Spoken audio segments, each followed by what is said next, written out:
What's up, guys? This is Storm, and welcome to another gaming news roundup. We have a couple of news to cover for this week, so without further ado, let's get on with the news.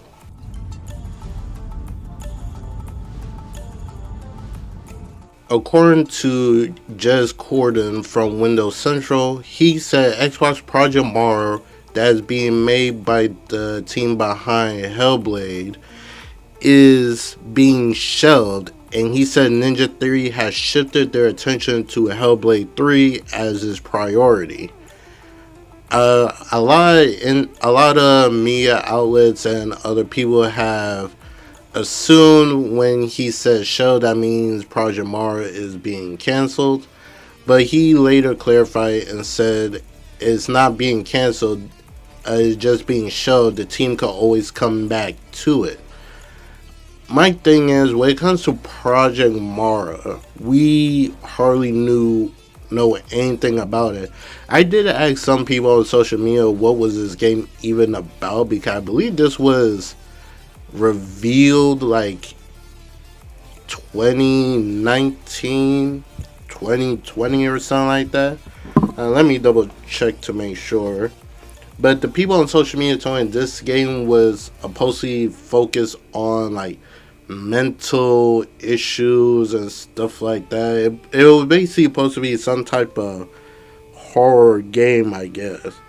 But I was so confused because the trailer just shows like you see stuff on a whiteboard talking about like the mental health of a person.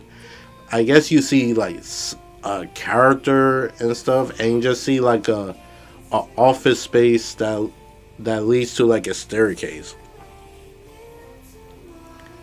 and it always boggles the mind like what was this game even gonna be. Like I don't know honestly and stuff, but I I guess it was gonna be some type of game, but I don't know. Could this? But once again, I do have to take what Judge Corn said with a grain of salt. When it comes to the Hellblade 3, like I believe him. Like I believe when he said Project Mara is being shelved, because the last time we heard anything from this game was like 5 years ago when the teaser came out. That was 5 years ago in 2021. And apparently they're now shifted their priority to Ninja to Hellblade 3, which I don't know if that's the case, because um Hell, judging how Hellblade 2 did, it didn't do well even on Xbox and PlayStation, and also on PC. Because I believe somebody put out a stat that said like Hellblade 2 sold like 50,000 on the PS5. So I'm not 100% sure. I could be wrong. It probably did very well, but the overall reception of it compared to the first game, it wasn't well received. Especially when it came to the combat of the game, it was severely downscaled compared to the first game, like with how the combat was and stuff. Granted, I never played the game. I'm just going off of people who played the first one and played the second one, who is a fan of the series. So I'm just going off what they said. But yeah, could they go to Hellblade 3? Is a possibility, but we just gotta wait and see what they do in the future.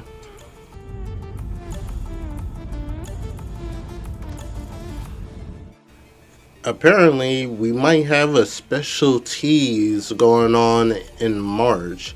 This comes from Okami13. The Division 2 team teases an extraordinary event in March. This is what the quote says. Trust us, we still have a few surprises waiting for you. Join us this March for an extraordinary event honoring the Division franchise. The Division originally released on March 8th of 2016. This comes after the team of the Division put out an update for Division 2 One of the updates include like a realistic type of mode that headshots are insta kill, like what you expect would happen to somebody if they get shot in the head, which are pretty cool. A couple of bug fixes, I believe, and some other interesting updates that have people going back to the division to try out again and stuff. So this tease could potentially be a reveal for the Division 3 because reports said that it was confirmed to be in the works. When we was gonna see it, it was anybody guess, but we might get like a reveal of it on March. We just gotta wait and see what this could be.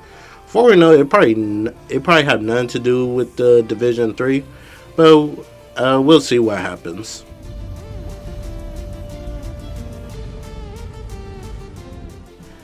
Facebook Meta have apparently shut down three of their VR studios: Armature Studios, Sanzaru Games, and Twisted Pixel.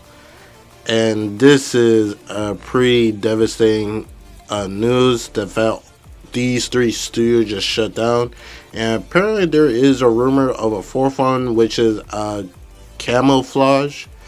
They're the ones who made the Iron Man VR game and the Batman Arkham VR. Uh, it sucks that they're getting shut down because the Batman not the Batman, the Iron Man VR that came out on the PS4, that thing was fun. Like a lot of people assume it was gonna be like one of those VR games that was on the rails and stuff, but it was not. You had free control with Iron Man using different weapons and stuff. It was a really fun VR game. Like, I don't know how to fully explain, but I did do like a couple of videos on it on the channel. If you want to take a look at that, that'll be a better explanation if I show it. I'll post a link of the video in the description. But back to the three studios that got canceled.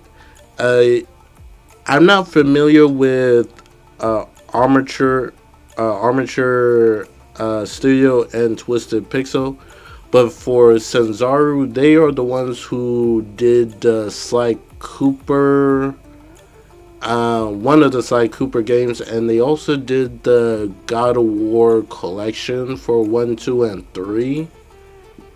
So it sucks that they're being canceled. Like Meta bought them and basically just made them to a VR studio, which, in my opinion, I think was a pretty stupid idea because when it comes to VR, it's not it.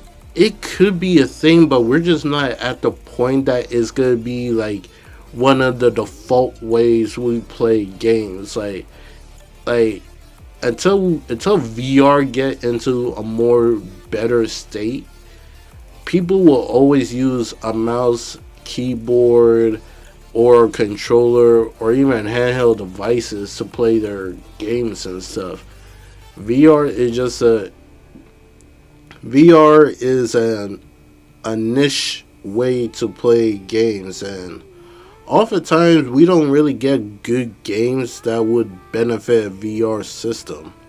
It's just kind of unfortunate these guys basically got their studio shut down because they was put in a situation to try to make VR games popular, but unfortunately not a lot of people care for VR. Like even with the with PlayStation VR being I believe it's one of the cheapest VRs out in the market right now, not a lot of people go for it because they just don't really care for the games on it. So it is what it is, unfortunately.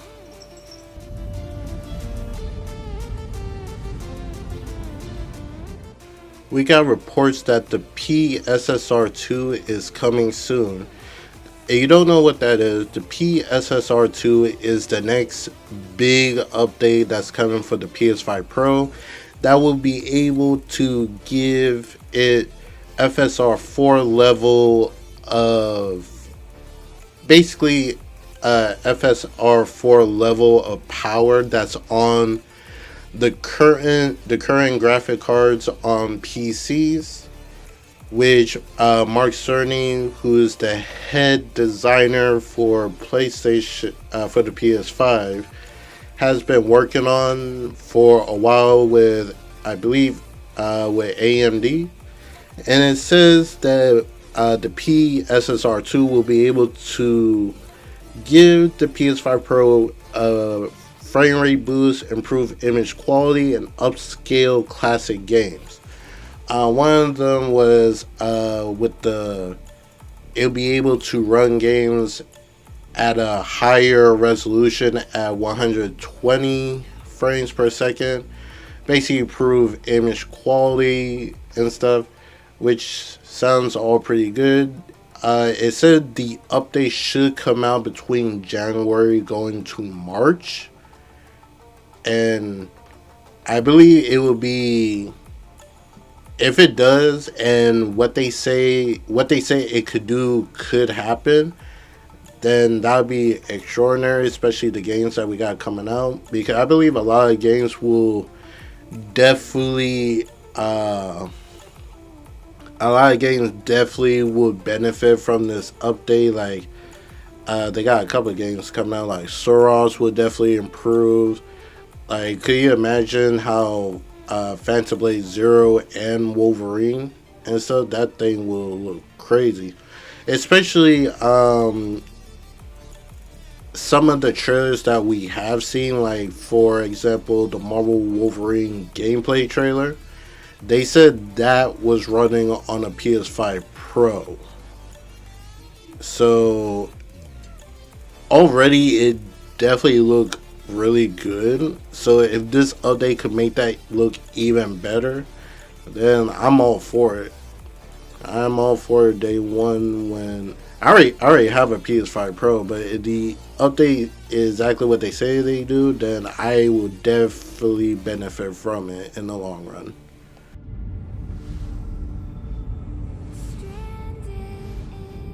Unfortunately, we got another layoff at Ubisoft. Ubisoft is laying off 55 employees at Massive Entertainment and Ubisoft Stockholm. And Okami put out his opinion on this whole layoff. He says, "What a shame. Massive is probably Ubisoft's best studio right now. These guys drop Avatar and The Division and get rewarded with layoffs." Which is true, because the Avatar game have dropped like a big old update that improved the game, also with the third person view, which a lot of people was asking for when the game first got revealed and stuff. But the game definitely looked immaculate and stuff.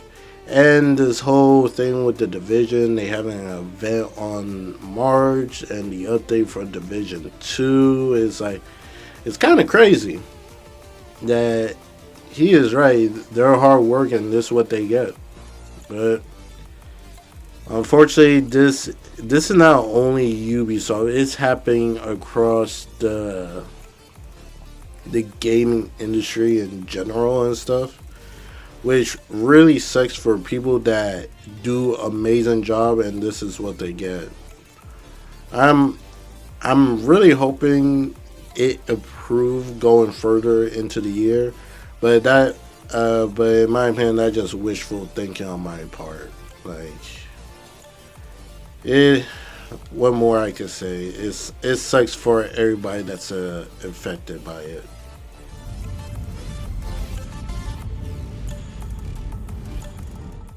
The next update for Battlefield 6 has been delayed. Season 2 and Red Set have been pushed back to February 17. This extended launch has been implemented to allow extra time to further develop and refine Season 2 as a result of community feedback. Battlefield 6 started off strong when it first came out, but then it started to shift after a while, which is kind of crazy in my opinion and stuff. But hopefully the delay for Season 2 so they could go off with fan feedback to improve the game and stuff, which most likely could help the game in the end. We just have to see uh, how it goes and stuff. But overall, it could be, overall it will most likely be good in the end. We just gotta see how fans like the how season 2 is, and if the devs actually do anything with the delay for season 2.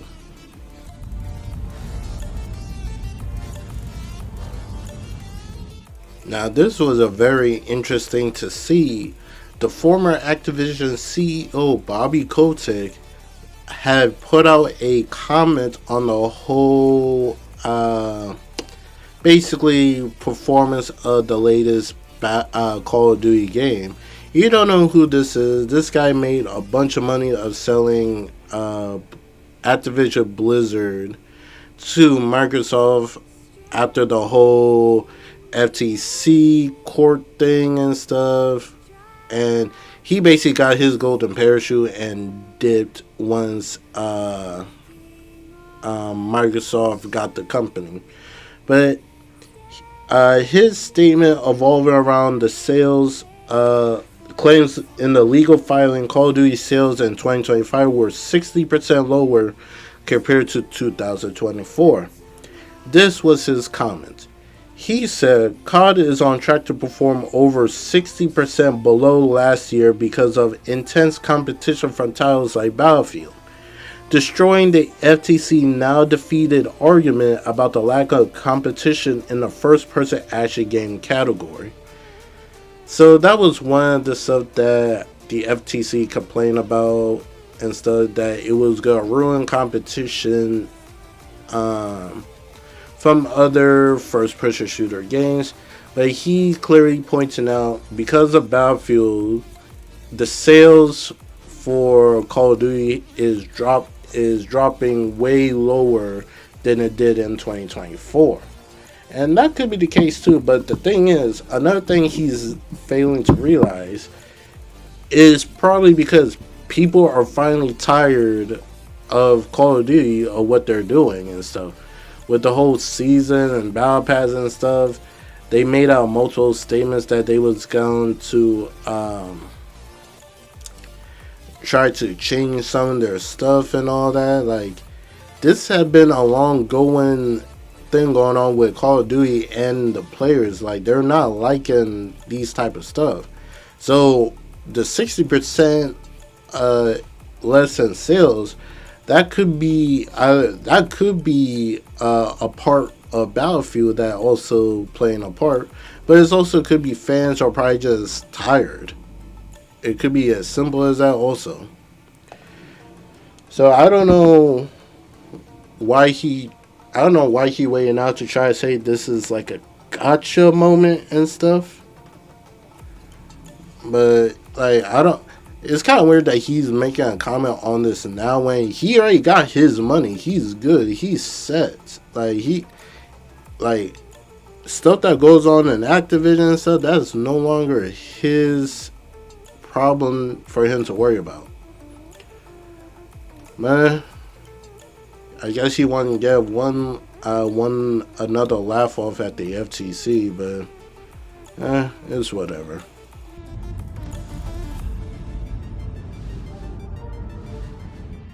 I don't really have much to say on this one, so I'm just gonna keep this short. Eidos Montreal is a development and unannounced quadruple A game running on Unreal Engine 5.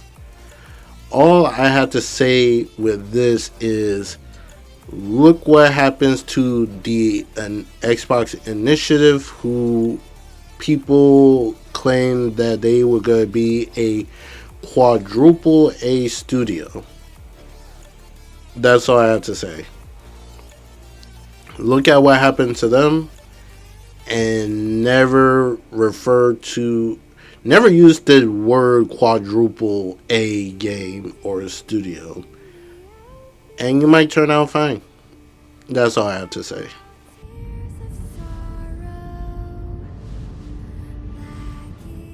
For the PlayStation Plus game catalog for extra and premium members, you'll get Resident Evil 8 Village, Like a Dragon, Infinite Wealth, Expeditions, a Mud Runner game, A Quiet Place, The Road Ahead, Darkest Dungeon 2, The Exit 8, Art of Reality, A Little to the Left, and for the classic game is Ridge Racer.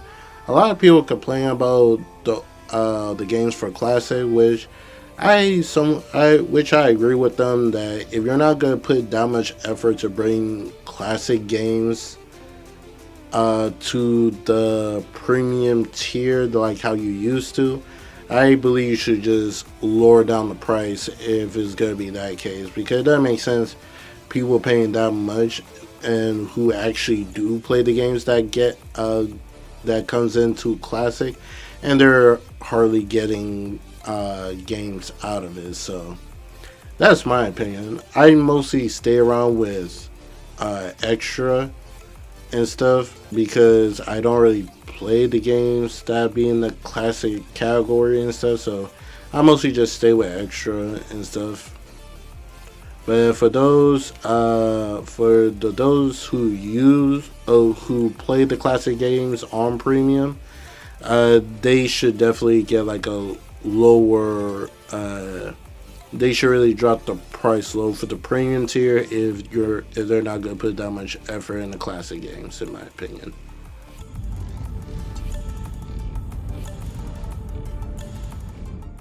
Before the Xbox Direct event, Forza 6 has been leaked thanks to a new ad that allegedly appeared in Forza Horizon 5. The leak showed Forza Horizon 6 releases May 19, or you could get it 4 days early on May 15 if you pre-order the premium edition, which does make sense how Forza do their games and stuff, but like it's crazy because of an ad on the previous game, it leaked the release for Forza 6. So we'll see if it is true that and stuff. You don't know, the Microsoft Direct event is happening on the 22nd, where they will go in-depth details showcasing Forza 6, Fable, and Beast of Reincarnation from Game Freak. And supposedly there is a fourth mystery game that will be at the event, which is not surprising because Xbox have done this before, but we'll see how that turns out.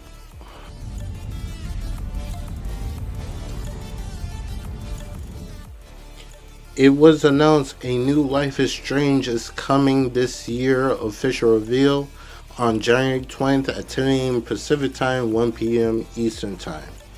Yes, fans of the Life is Strange franchise, a new one is going to be announced. It's up in the air. What could this be? Are we getting returning characters, or is it going to be a brand new cast altogether? Tune in on the 20th to see what they got cooking.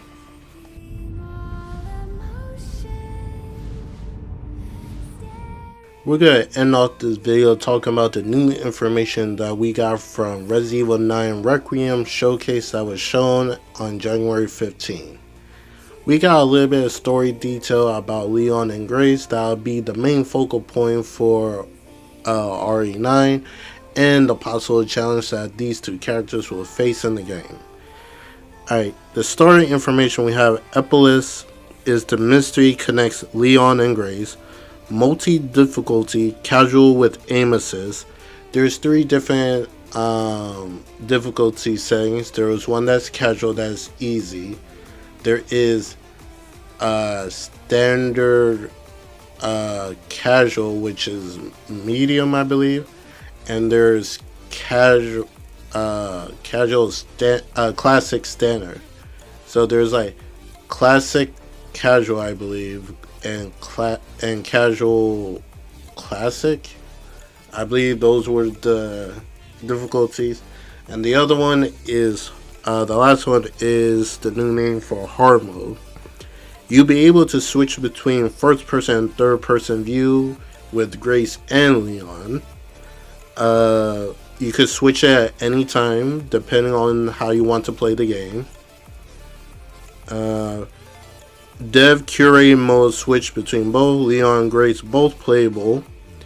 They said like when you play as Leon and Grace, they both play differently from each other. So like, for example, Leon will play more like how he was on RE4, and Grace will have the gameplay like Resident Evil 7 and 8. Like, Leon, more action, Grace, more horror, if that makes sense. If you play on the hardest difficulty, ink ribbon save with Grace on standard. So basically, you're trying to save the game and you're playing as Grace. You're going to need an item called ink ribbon that basically that is the only way you'll be able to save if you're playing as Grace. The dev said this story will push Leon to his limits, which have everybody kind of curious. What does that mean?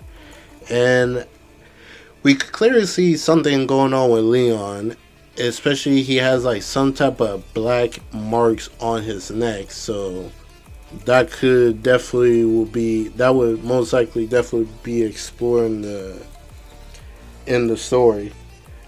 They did say that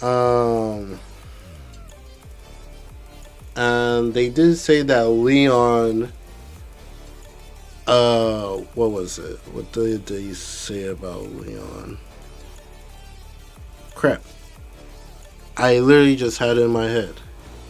It was something about Leon that they said. I can't remember. Anyway, basically, you're getting a taste of both different, two different style gameplay from this, which is all cool, especially if you're one of the fans that prefer the action style of Resident Evil compared to Grace side for the Resident Evil 7, which is more of the horror feel to it. So it is very interesting how people go to react for this game, because them trying to keep Leon a secret was the worst kept secret for Resident Evil, because everybody knew that Leon was gonna probably make some type of appearance and stuff. At least a lot of people was hoping for it, especially if your Grace is gonna go back to Raccoon City. And they also did say RE9 takes place after Resident Evil 6, so Leon is part of some type of organization, like I believe like DDoS or something like that. Can't remember the full name of it, but he is part of that group during this time. So I guess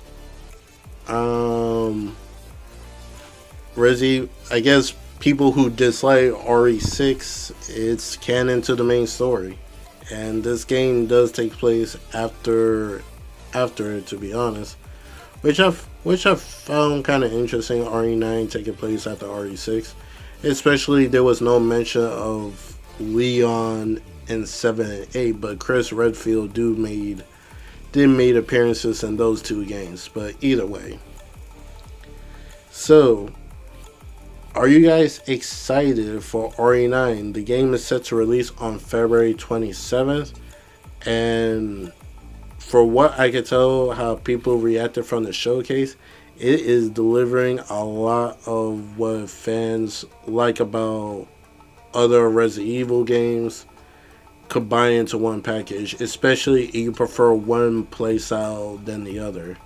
You'll be equally playing as Grace and Leon in this game, and of course, it's not about surviving like the horror aspect when it comes to Grace.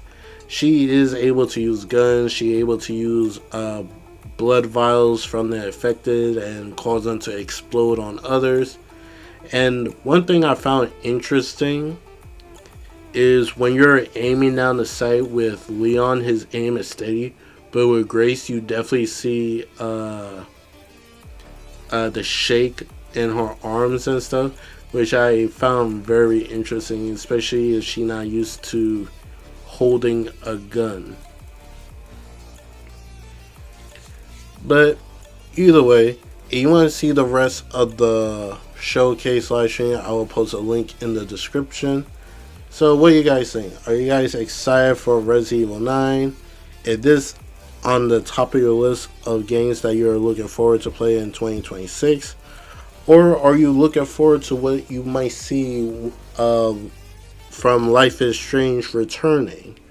And are you looking forward to the games that Xbox could be showing at their showcase? Let me know in the comments below. This is Storm. I hope you enjoyed the rest of your weekend. And I'll catch you guys in the next video. Please leave a like, share, and comment. It will help my channel out greatly. And I'll see you guys later. Peace out.